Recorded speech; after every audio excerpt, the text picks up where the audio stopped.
Izkušnje kolesarjev, ki so praktično vse skozi izpostavljeni nepridipravom oziroma skrbi za svoje kolo, so zelo različne.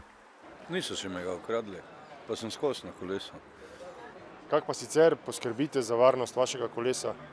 Ja, to ne moreš poskrbeti. Tisti, ki ima namen, bo ga ukradel. So vam že katerega odtujili? So. Tudi že. Meni in ženi 2.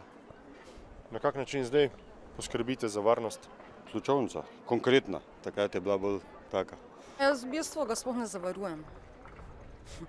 Pa ga nihče ne vzame. Tako je. Nekih velikih kraj oziroma poškodovanj z ljudmi, katerim mi posojamo, nismo zapazili.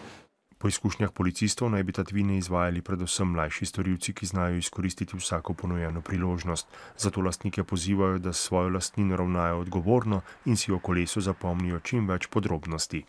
Pomembno je videti barvo, znamko, številko. Če te številke ni, potem si jo naj ljudje poskrbijo, da se vgravira. In le na ta način mi lahko tudi uspešne kolesa najdemo, izsledimo. Odstotek izsledenih koles in storilcev je sicer relativno skromen. Ob dokazani krivdi pa storilce tovrstnih kaznivih dejanj čaka denarna ali zaporna kazen do 1 leta. V primeru, da je šlo za kolo večje vrednosti, pa storilcem grozi do 3-letna zaporna kazen.